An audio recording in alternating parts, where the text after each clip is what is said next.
on life's journey, you are welcome here. we come to hear the story of God's faithfulness to past generations. But we also look to the future as well as the past. The God who was with our ancestors is with us as well. Then we can go forward in hope. Whatever else fails, God remains faithful. Nothing can separate us from the love of God. Praise be to God. We worship in the name of the one we experience as Creator, Christ, and Spirit. Amen.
And let us pray together.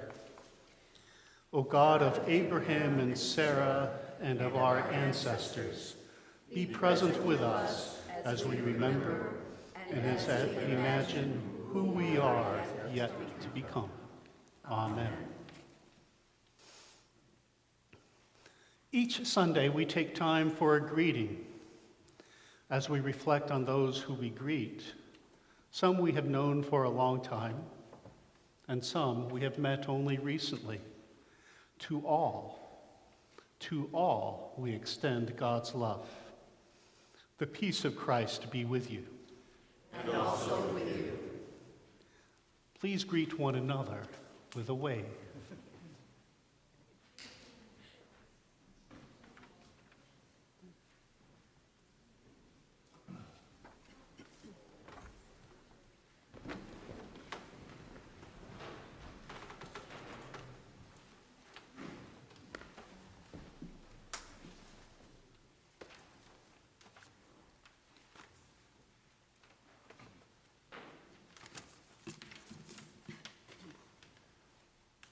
Hello, can everybody hear me?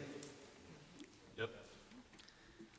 All right, I've been asked to make an announcement from the last church council meeting regarding our future path after the failed merger with the vote at the First Presbyterian Church.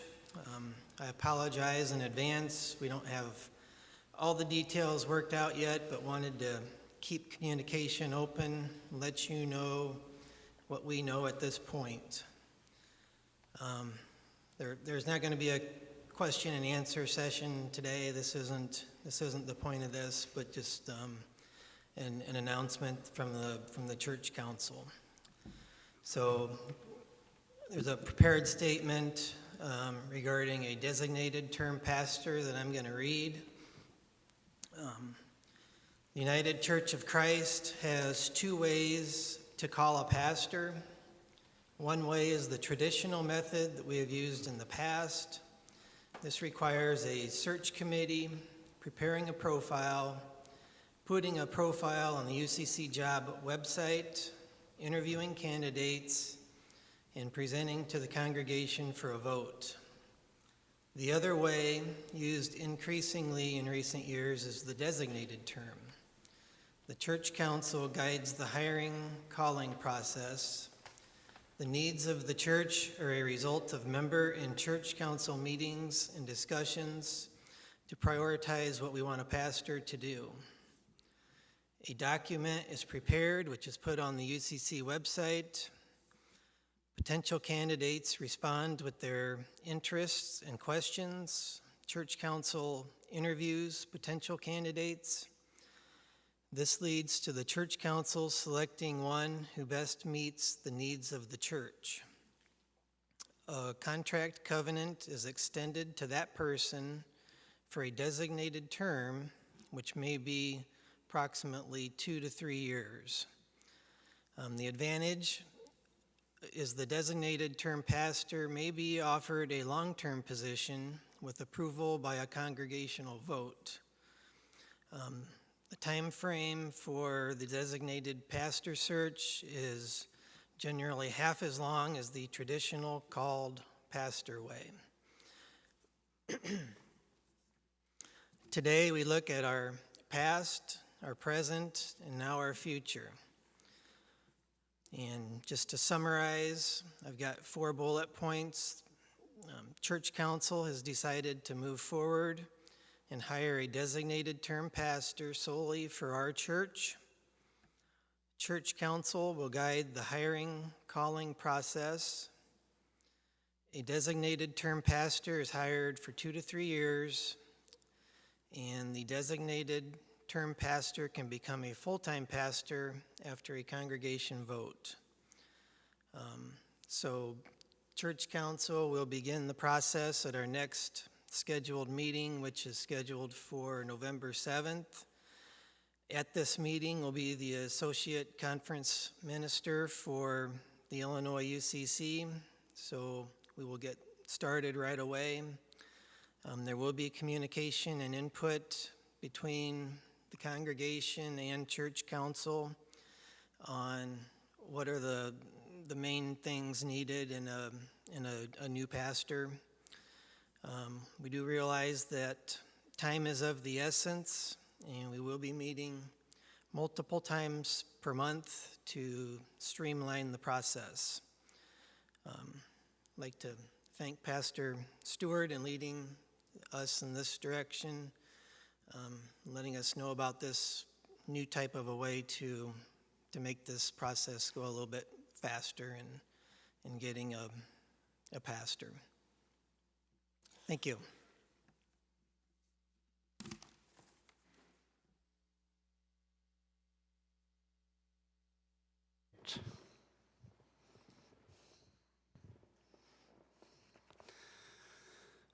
One of the ways we give to the church is by finding a way to share those things about which we are passionate.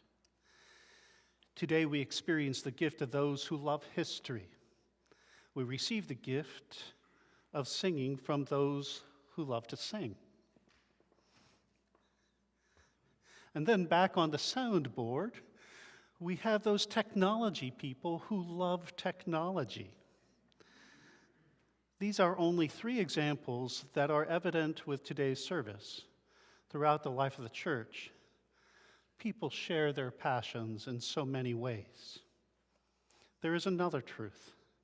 While we need the sharing of your passions, we also need your financial support for the work and ministry of this congregation. We appreciate all gifts, whether placed in the offering plates in the entrance area, mailed to the church by yourself or your bank, dropped off at the church office in person. As always,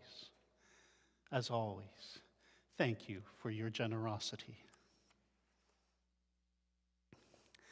I do want to thank Sharon for being our musician for the day.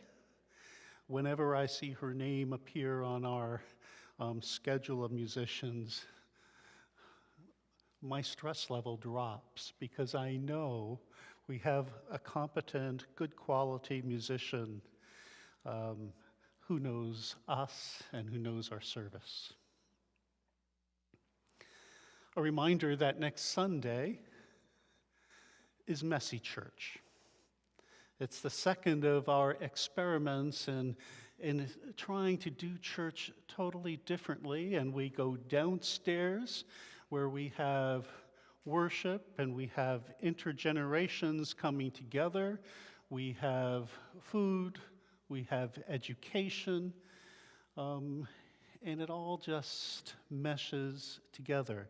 Our first experience was a really positive experience.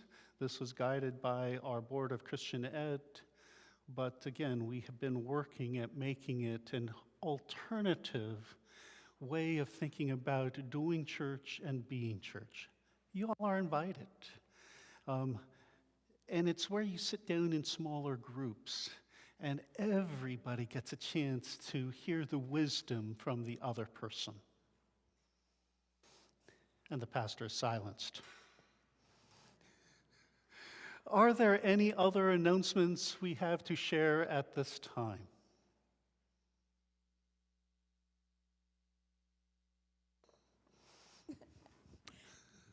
I just wanted to welcome my cousins that are here visiting. We had a memorial service for my Aunt Dorothy, who is actually Terry, my cousin Terry's mother, yesterday in DeWitt, Iowa. So Terry, Bean Lupo, is here with her husband, David Lupo, and their son, Nathan. So I hope we all welcome them this morning. Welcome.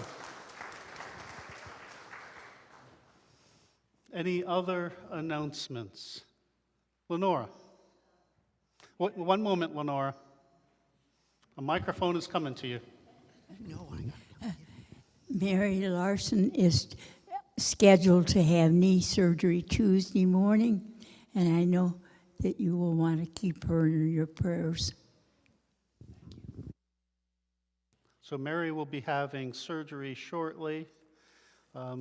Please keep her in prayer. Any other announcements?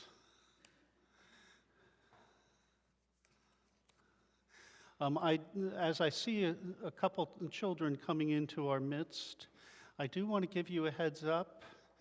The children's message is the very end of worship today. So you're not forgotten if it doesn't happen early. It comes and it's our exclamation point on our service.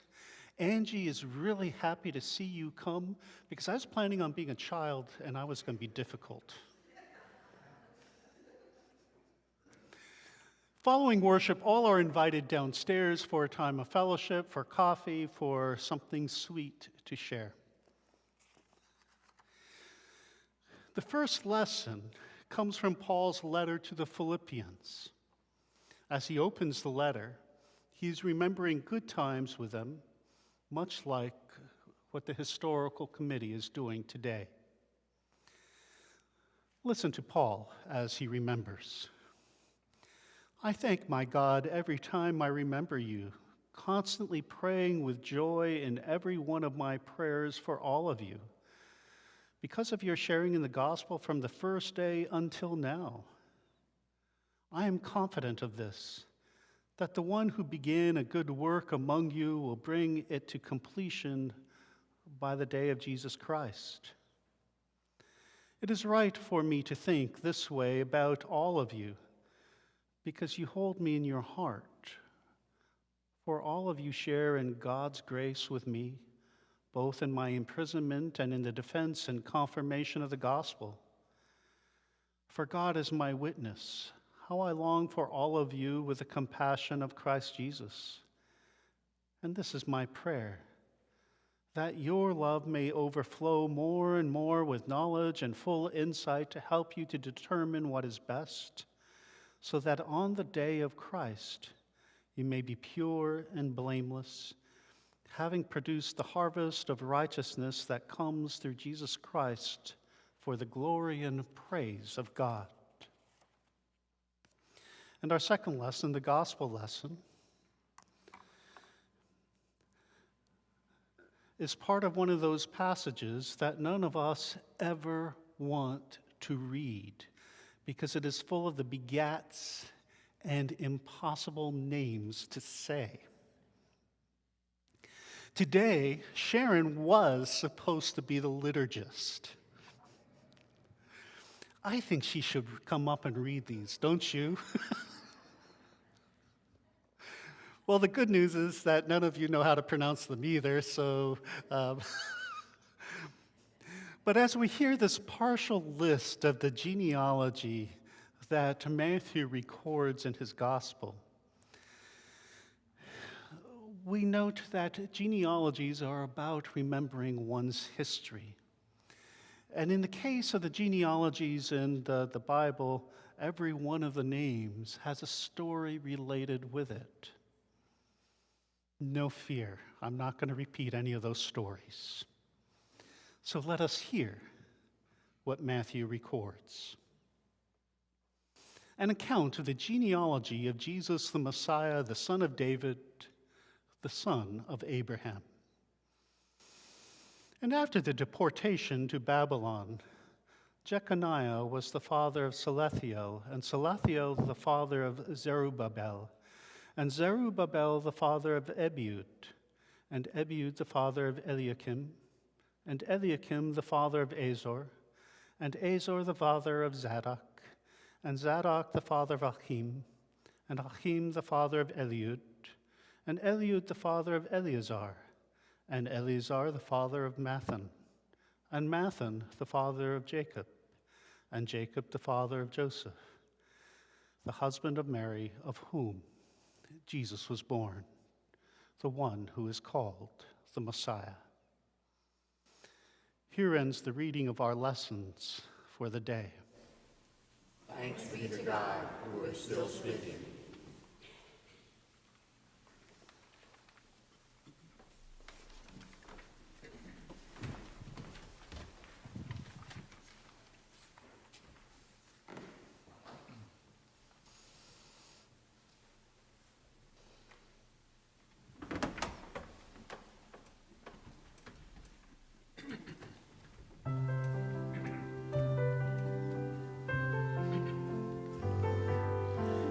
I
I like how our choir sounds.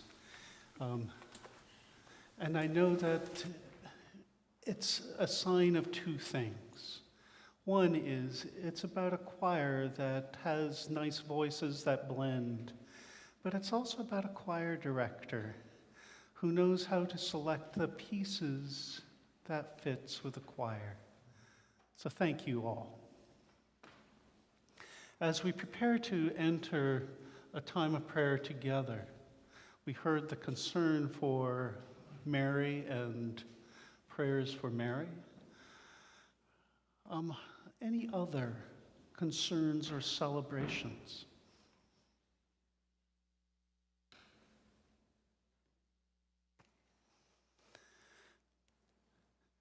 What I'm going to be doing is today's history message very much is about remembering things from our current memories. And so what I'm going to be doing is allowing some time of silence in the midst of the prayer. And what I invite you to do is to share the first names of individuals who've been a part of the life of this church that you miss. They might be from 50 years ago when you were in Sunday school or at any point, but just share first names of people you miss because they were an important part of the life of the church and they are an important part of who you are. Let us enter into a time of prayer. Loving God, you are one who has been with us throughout time. You were the one who was with our ancestors. And as we think of ancestors, we think of those who founded this faith community, but also the ones who taught us in Sunday school, who went with us on mission trips, who helped us maintain the building, who filled in the pieces that make a worship service happen, who lifted their voices in song and praise. We give thanks for all those of the past, just as we give thanks for those of the present. But at this time, we want to also lift up some of the names of people who were an important part of who we are, who were an important part of your church. We miss them. Hear their names. Eunice and Bill.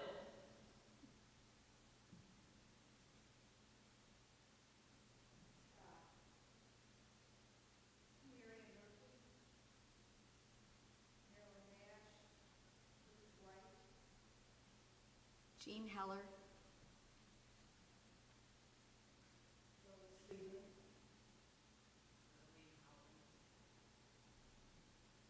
Cheryl Miller.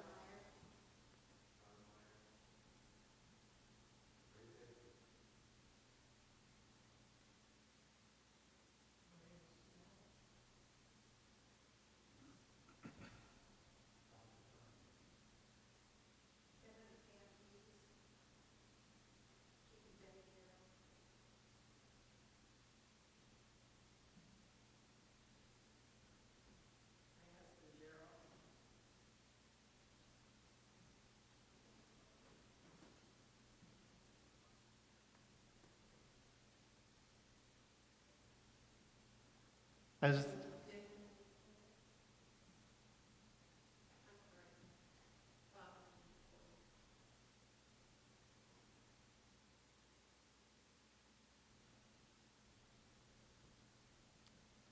we miss these individuals, loving God. Some have returned to you and are part of your eternal embrace. Others simply aren't able to be present with us. And with these individuals is a whole cloud of other individuals that we think about, but don't always name out loud. But as we think of the past, we also think of the present, and we give thanks for those who are visiting with us. We give thanks for the people who are present, for they make this such a meaningful place. Then we ask that your healing would be with the Marys of the world and of our congregation. Hear us as we pray as you've taught us. Our Father, who art in heaven, hallowed be thy name. Thy kingdom come, thy will be done, on earth as it is in heaven. Give us this day our daily bread, and forgive us our debts, as we forgive our debtors. And lead us not into temptation, but deliver us from evil. For thine is the kingdom, and the power, and the glory forever. Amen.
Good morning.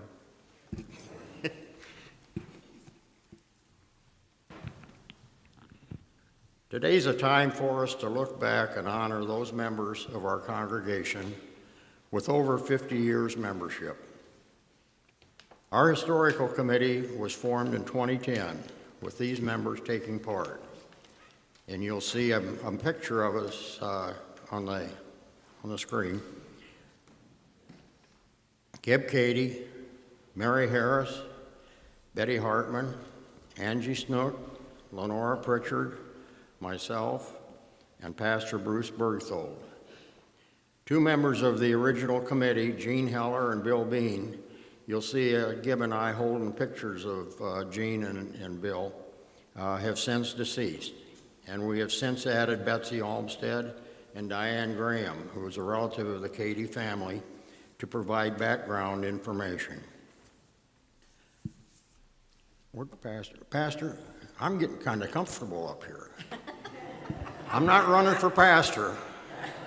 Anyway, I got a great supporting cast here with this committee. So, anyway, as I read the list of friends and members, today we offer our thanks for the lives of those who have spent most of their years worshiping God in this church, for their continued health, for the blessings of God upon them and their families, and for the ministry they have shared as part of this congregation. Now, as I read the list in the bulletin, and you've got a list in there, I think, right? I would ask those that are here this morning to please stand if you are able to be recognized. And these are our 50-year members. We don't have any new members this year, so we're gonna go forward with it. And as I read your names, I'd like you to stand, please, and hold your applause. We don't have time for that. Okay, Lenora Pritchard joined in 1945. She's 77-year member. And Lenora, you remember last year, or 2 years, last year, we recognized Lenora and Nadine Swanson as 75-year members. And I wanted to just pay particular note to that we're proud of your years of membership, and thank you for being on our committee. Myself, I was a member in joined in 1951. I've been a 71-year member. Gib Cady, Gib, please stand. Gib's back here. Joined in 1956, and 66 years as a member. And going down the list is my wife, Barb. Joined in 1960, same year we were married, and she's been a member here for 62 years. Moving on down, Julie Farrells is the next one that's in attendance. 1967, Julie joined, and so that makes her a 55-year member, along with Jim Robertson. Jim, stand please. Jim joined in 1967 also, and he's a 55-year member, along with Carol Miller. And Carol was also joined in 1967. Bob Nash joined in 1969. He's a 53-year member. Kevin O'Brien in 1970. He's in the back area. And he's a 52-year member. And Carol Newleib joined in 1971 and a 51-year member. So over the years, we've read the list, and thank you for being here this morning. You can be seated.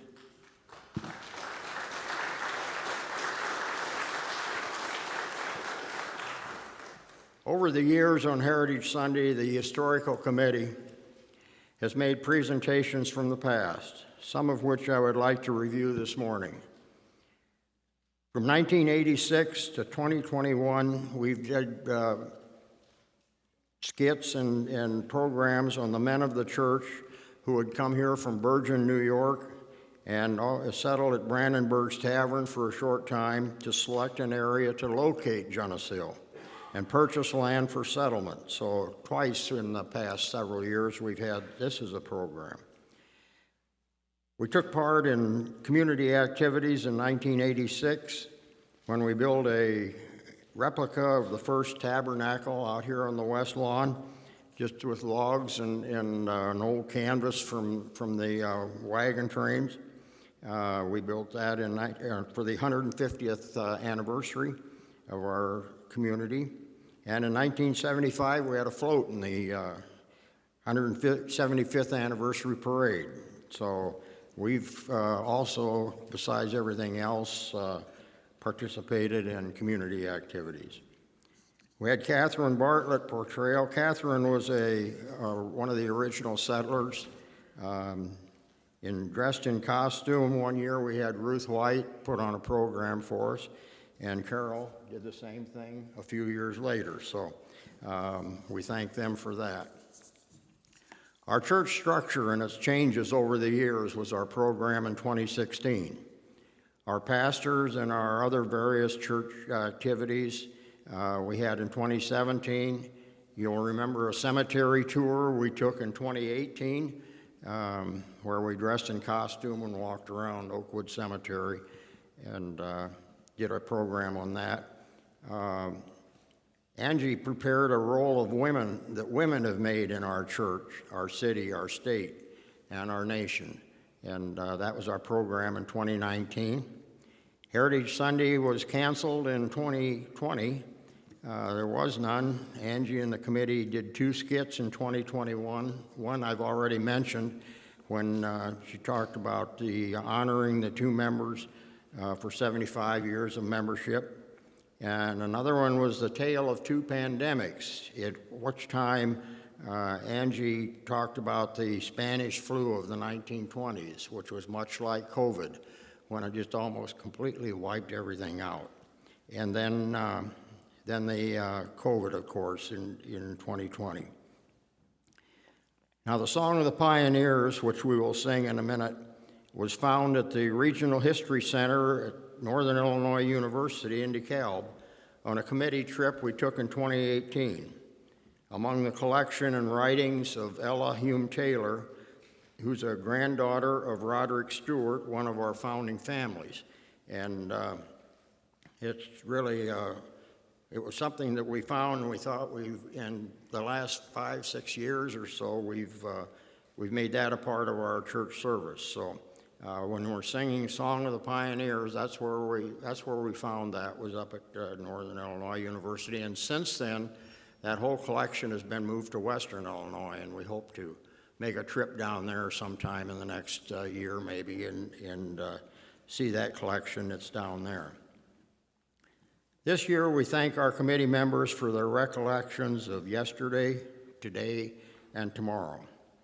Lenora Pritchard, Mary Harris, Betsy Olmsted, Gib Cady, and Angie Snook, as well as members of our congregation, and we thank them for providing pictures, and you'll see them here in a little bit. We'll run pictures continuously while Angie's doing her presentation. One reason I joined the committee back in 2010, that first year, was that while looking through old records, I found names of members of the Ford family spanning 7 generations. Excuse me. Starting with Henry Ford, and that's got nothing to do with the car guy. If it was, I'd probably own this church anyway. Next in our generations were Julius Dayton Ford, or J.D. Ford. Then there was Clyde Ford, C.D., Howard Ford, my dad, myself, Brad, and Justin. Justin's one of the, well, he's at Platteville now, but I should mention Allison. She's our newest member. I think she joined last year. So anyway, we've got 5 or 7 generations of the Ford family, and that's kind of what got me interested in this historical part of our congregation. Now, other committee members are going to give their memories and recollections of this church, as well as Angie. Angie put together this picture presentation, and in order to do that, I also need to thank Denise Ford, Amy Murray, and Angie for the PowerPoint show that we're going to put on for the rest of the show. So I don't know if I'm supposed to mention this or not. If you're on this side of the congregation and you can't see, if it's too bright or you can't see when we start showing pictures, you could move across, if you would, while we're singing the Song of the Pioneers. So there's plenty of seats on this side if you want to get a straight shot at the pictures up here. But anyway, I do want to thank particularly Angie for this PowerPoint show, and she and the other gals spent a lot of nights, or late nights, I guess, putting this show together. So now it's time for Angie, I guess, we'll sing. Now we're going to sing the Song of the Pioneers. So while we're doing that, if you'd like to move, why, that's the time to do it. Thank you.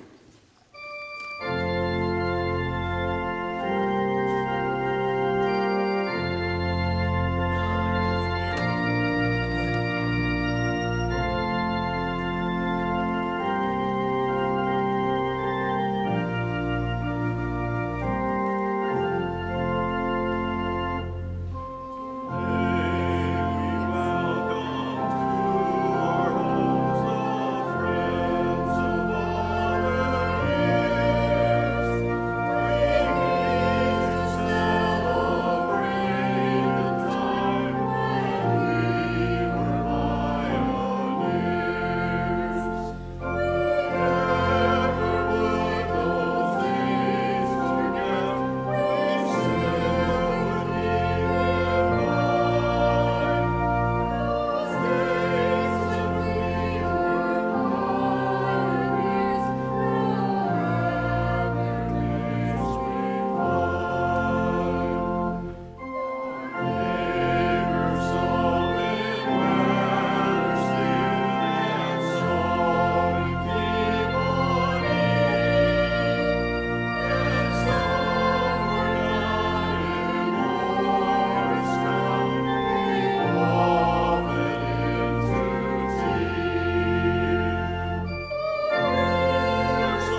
Good morning, and I would just like to thank everybody for being here today, and what a nice turnout.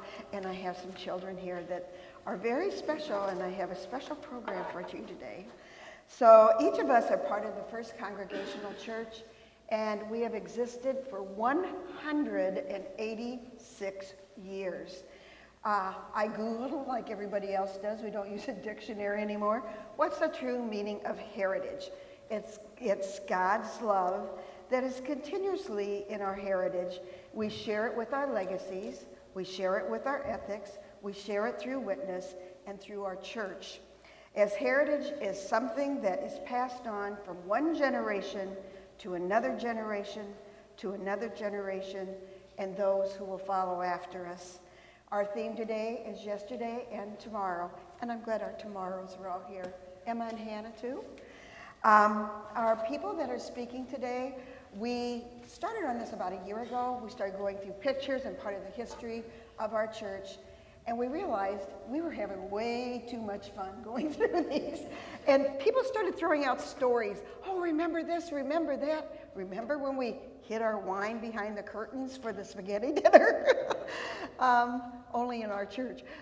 So we just had so many memories of the people past and the people who passed on their ethics and the love for our church as we have.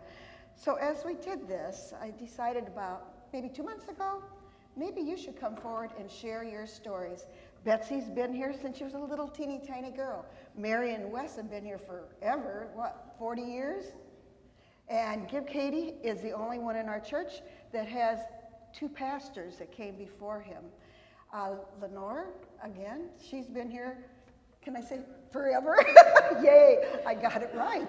And again, Dick Ford's family for 7 generations. I'm the newcomer in the group. My son and daughter, got son-in-law and daughter. He's like a son to us, so I always say that.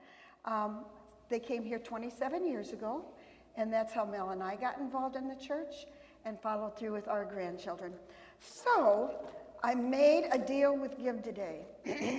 Are you ready, Gib? Gib, are you ready? He's going to time me, and I'm going to time him. So, no, you do have to come first. Okay, I'm inviting our speakers to come forward, and you know your order, so please follow through. I'll do mine first. Yes, go on.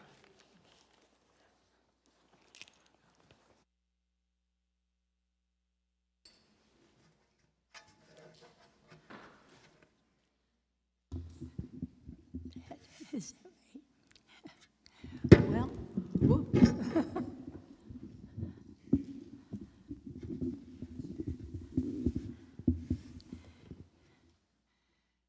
Well, I grew up out in the country, so I went to Lorraine Church.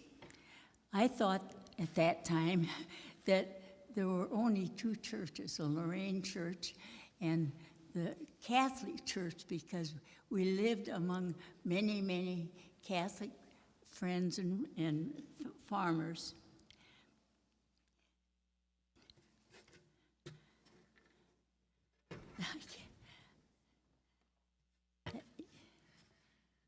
Thank you. We were farmers, and our life consisted of our family, our school, and our church. I was blessed with all 3. My family lived with my grandma in the family homestead where great-grandfather had homesteaded in 1836, the same year that Geneseo began. My father's family all lived close by. They were a loving, close-knit family. I had a sister and 2 brothers, and we always had a couple of hired hands living with us. I loved our farm life and close relatives. I went to 1-room chemist school, then graduated from Geneseo Township High School in 1941. That was the year of Pearl Harbor. There were 93 of us in the class, and we still have 4 survivors. My parents tried to bring us up to be honest, kind to each other and other people, and to animals and pets, and to share everything. If I'm not what I should be, it isn't because our parents didn't try. We took turns saying grace at meals. We were taught good manners, and Daddy would always say bedtime prayers with us. Christmas holidays were very special. I met the love of my life, Hank Pritchard, in high school. He was not a churchgoer, and he never became one, but I had always gone to church. After we married, Willard Pritchard came by, and he asked if we would be interested in coming to Congregational Church.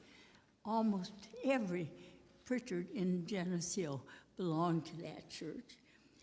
He later brought Reverend Niederhellman to our house to meet us, and we decided to join the church. In 1952, when our dear little 7-year-old daughter, Donna, died of cystic fibrosis, Reverend Don Bartholomew had just come to be the minister here at Christmas time, and we had not met him because we were in Arizona for Donna's health. That year,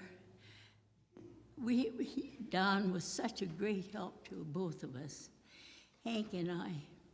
We had many, many talks with him.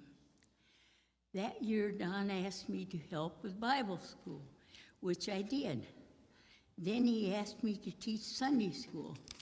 I said, "Oh no, I'm not qualified for that." But he assured me I could do it.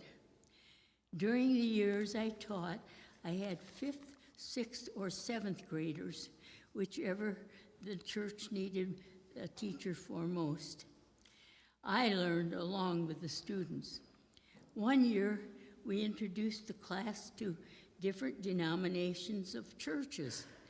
I took them to our neighboring Episcopal church, where the Art Seaman family had kept the church going. It was the church close by that was burned a few years ago. Then we went to Rock Island, to the old St. Joseph's Catholic Church where Father Casey was.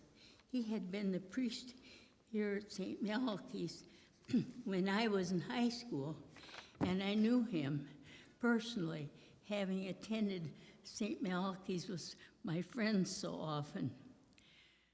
We also went to the Jewish Temple Emmanuel in Davenport. I was impressed with the kindness and interest shown to us, and also the interest that our kids had in these trips. Since joining First Congregational, I've been on almost every board at some time or another. I liked deacons best and was reminded of that when the deacons kept us in touch during this isolation of the pandemic. When I was on Deacons Committee, one year we called on members in their homes. At that time, Willard Pritchard's wife and Lois and I went together and called on them. And it was really something to get together. I was not as knowledgeable of trustees' responsibilities, so I was not as much help, but I did attend the meetings and did whatever I could. In later years, I was on church council too. Women's Fellowship was a really good part of our church that has gone by the wayside. Some of us still miss it a lot. I was an officer several years. Our program chairman found many interesting programs, and we had projects that financially benefited our church or with local charities that we helped. I helped Gloria Snow and Joanne Meyer in the kitchen, cleaning cupboards, polishing silverware, and we became really close friends. I didn't help as much at corn boils because I was getting too old. But I did continue to bake for spaghetti suppers, and I helped at a lot of funeral luncheons. Also, I attended many Bible study groups, and they were so very interesting. I've said many times that I don't need entertainment for church, but I must admit that the wonderful music at First Congregational has always has been important to me. The wonderful organ and the choir, even now with our small choir, I think it's exceptional. I'm retired now, but First Congregational has been a really big part of my life.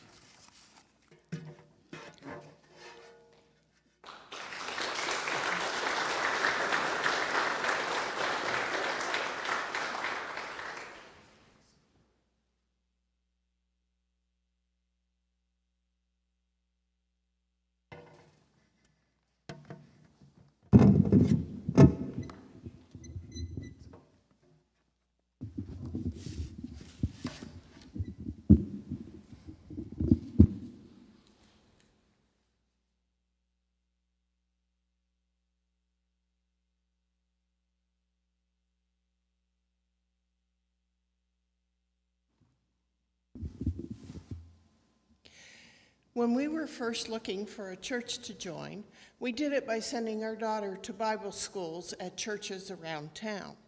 When she did Bible school at this church, they had a program at the end of the session, and of course, parents attended. We were there with many other parents and joined in coffee fellowship on the lawn that day. People were very warm and welcoming to us, but one lady in particular came up to us and asked what we thought of the church. We explained that we were church shopping, and Lou Hutchinson quickly replied, "Oh, you will like us. We are not very churchy." I guess she was right, because we have been coming for over 40 years. While attending this church, we became involved in various activities. I assisted Vivian Austin with teaching Sunday school to kindergartners for several years.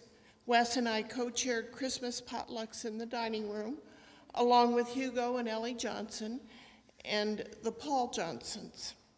Also for several years, we co-chaired chili suppers at the Christmas walk with Sandy and Neil Fuller. Later, we helped Lana Pribble with the cinnamon rolls and hot chocolate during Victorian walks. We both helped with corn boils, and I certainly enjoyed serving drinks with Angie at our outside corn boils. We met a lot of people and had such a good time. In addition, I am learning so much from being part of the historical committee. We are fortunate to have some wonderful records that have been handed down to us. I have to say that the event that gave us the most pleasure was co-chairing the funeral lunches. I felt good that I was doing a service that was needed and certainly appreciated by the grieving families. I could not have done this without the wonderful group of people that helped with everything. Our congregation was getting smaller, and I had to keep calling the same individuals to help with this project. Excuse me. They all pulled together, and we got this rather large job accomplished. Our entire group worked well together, worked hard, and provided some lighter moments along the way. This would not have been possible, or this would not have come about if it were not for the group of people, the friendships established along the way, and the work ethic of all, young and old, that took part. A very special thank you to all who participated. Our church has always displayed friendship and kindness to all. We have always been welcoming to whoever passed through our doors, no matter where they were in life. Those pioneers who founded our church and town certainly presented a hard act to follow.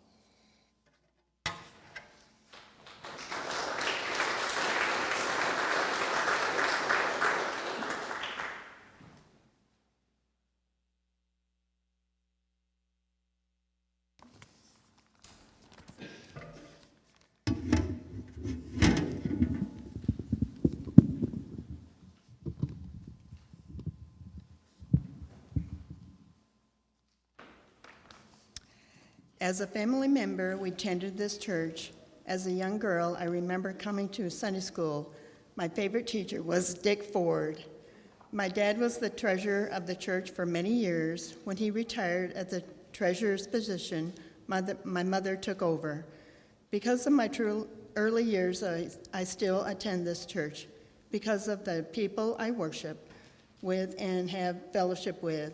I look forward to being in the choir and sharing the music with our congregation. That is my gift and my heritage.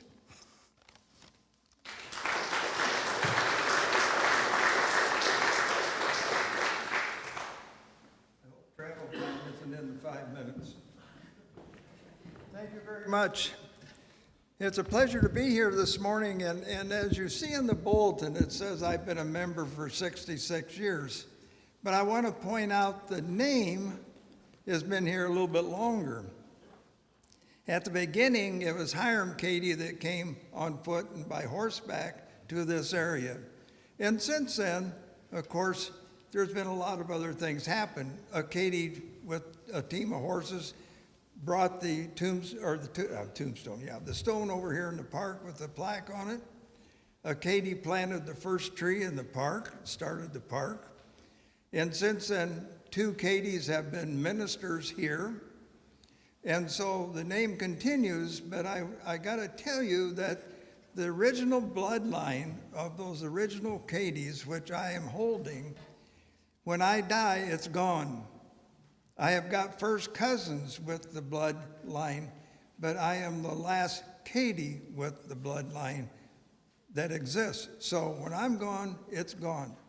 So anyway, and then I was going to tell you something else that's kind of interesting. I was on watching the History Channel one time, and there was a man that makes colored glass for churches. And even the little marbles that are colored, you know, that kids for generations have been playing with. And he was telling, like fingerprints, there is no colored glass created by man that is the same. Everyone is an individual. Okay, now, some of you know this, some of you don't. If you look over here, and I had to say a prayer this morning to get the sun up so it shines through better, because early this morning it was pretty cloudy, and I'm thinking, oh boy. But up here on this window, if you look, there's a picture, or whatever you want to call it, of Jesus. Okay, for years and years and years, the sun has shone through the figure of Jesus in that etched glass, if that's the right word, shining in on our congregation. So if the man on the History Channel was correct, it's the only one that exists in the world. So Jesus, thank you for your station up here. And that's why all of our ministers are good. They've got Jesus up here watching them, see? So anyway, that's kind of an interesting point, and I appreciate the opportunity, and thank you very much.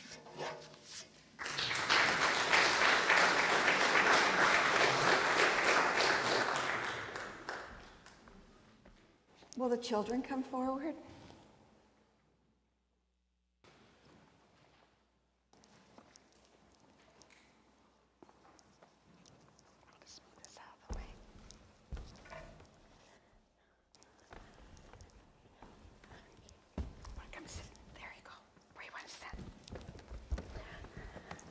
I need you to look at something with me.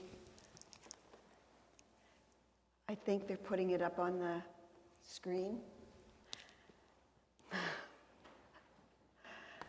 There are only 2 people in this church that know the 2 people that go to school here. And this was kind of a surprise. Bobby and Ellie, you want to come here on each side? I have something to show you because it's hard for you to see up there.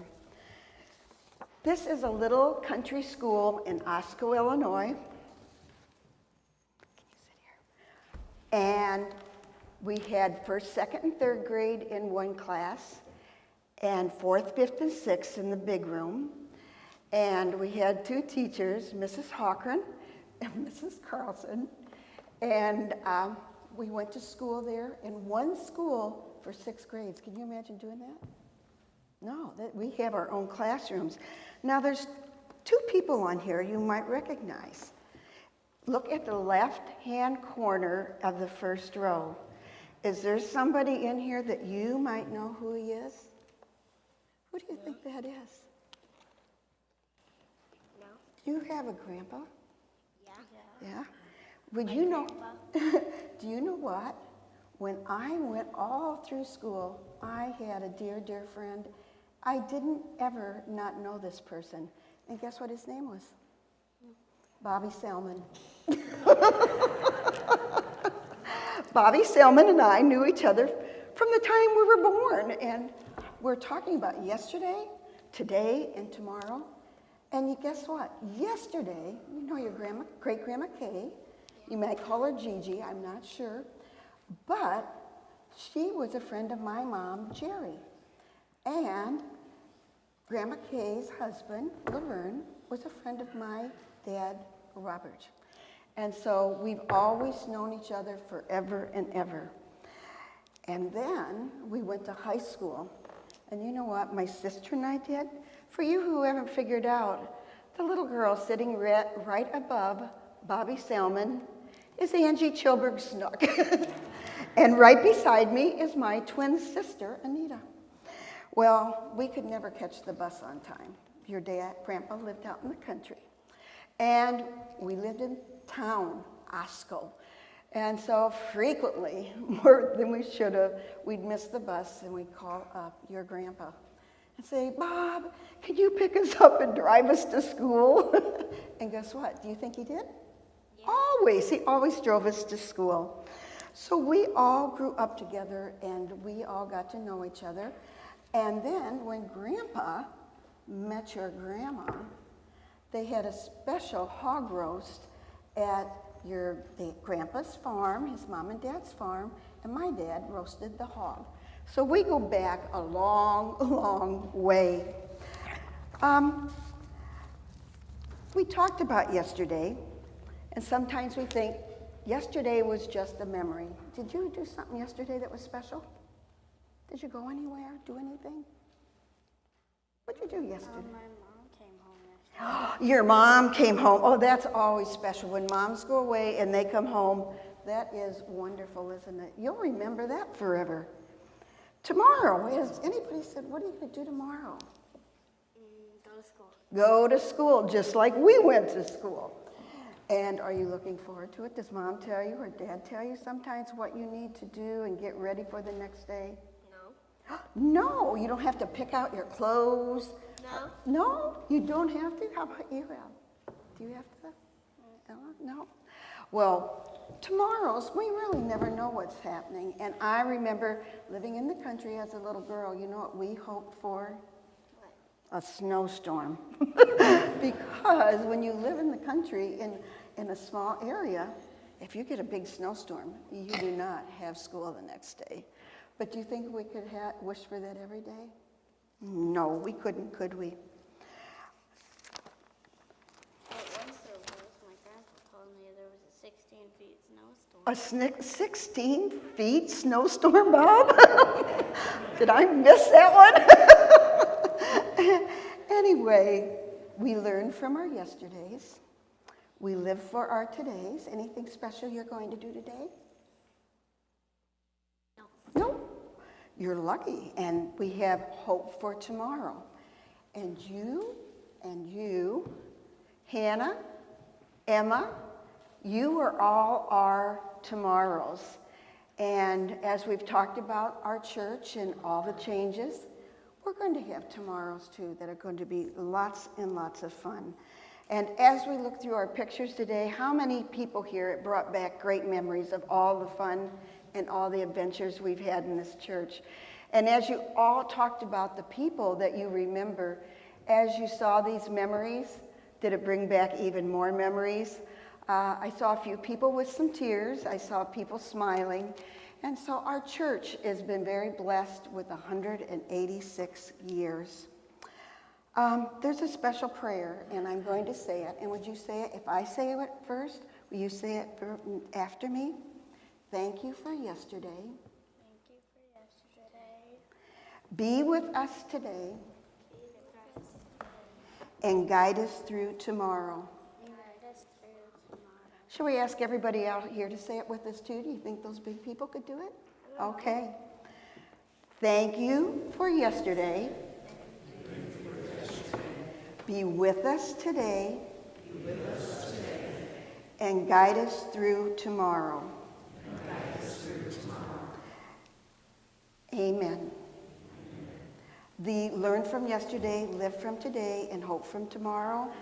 The most important thing is not to stop questioning. And you know who wrote that? Albert Einstein. I have something for us, and I don't know where I put it. Stay right where you're at.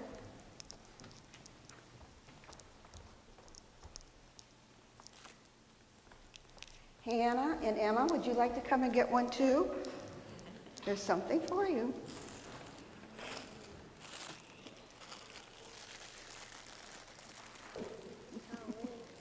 We want to congratulate these girls because our girls in our band did wonderfully again yesterday, and our sports this weekend were fantastic. I have one secret today. If this is tomorrow, I'm going to make you wait till tomorrow to eat them. No, I'm not, just kidding. Okay, thank you for being my friends today. You may go back to your seats. Bob, I hope I didn't embarrass you.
Oh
I would let you all know that none of you have aged.